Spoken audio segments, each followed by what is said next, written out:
Oke, selamat ketemu lagi di video kali ini ya kawan-kawan. Saya akan jelaskan obat apa sih sebenarnya yang digunakan jika mau tanam cabai dan timun agar normal ya, tidak menemui kendala yang begitu serius dan insya Allah lancar ya.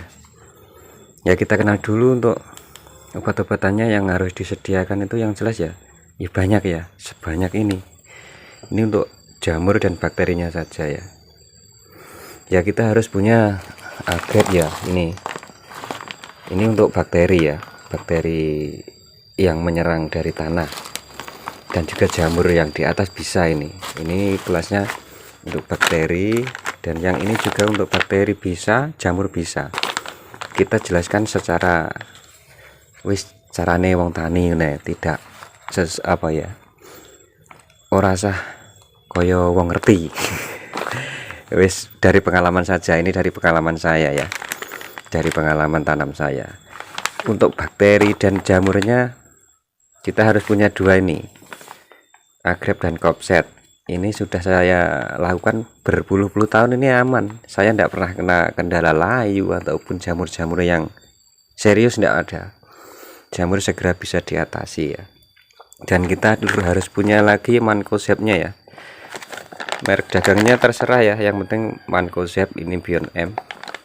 Banyak itu mancozeb ya, harus ada yang ini, dan ini juga harus ada propinep-nya, fungsida nih. Ini buat rolling kawan-kawan ya.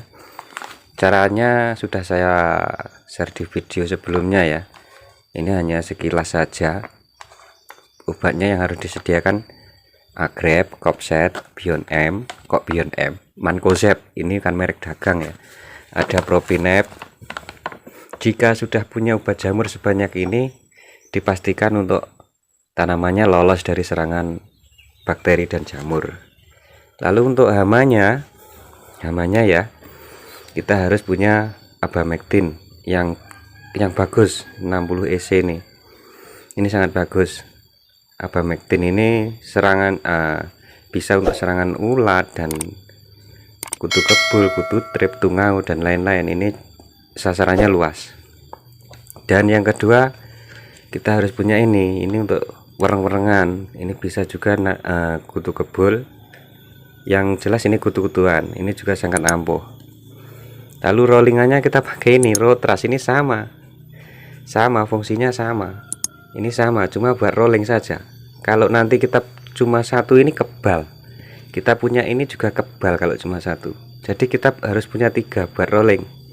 Lalu ulatnya, nah ini kalau ada ulat yang begitu gawat, kita pakai yang ini, mereknya Elazaro. Ini sangat bagus, tapi ini jarang saya pakai karena ketika saya aplikasi ini saja ulat itu sudah jarang ditemukan. Yang ini awet. Yang tidak awet yang 3 ini kawan-kawan ya. Ya seperti ini. Jadi kita harus siapkan obat sebanyak ini ya. Harus, kalau pengen aman, lancar, tanpa ada kendala, tanpa ada keluhan seperti ini. Sekilas saja ya, hanya pengalaman saya saja. Saya tidak menjelaskan secara ilmiah ya. Mergo aku wong tani ndak iso jelasne secara ilmiah. Berdasarkan pengalaman saya saja yang sudah berpuluh-puluh tahun ya. Ketika saya sudah mengantongi obat ini, mau musim kemarau, mau musim hujan, itu ndak ada kendala sama sekali ya. Ndak pernah. Alhamdulillah ya lancar. Wis ngono. Terima kasih, semoga bermanfaat.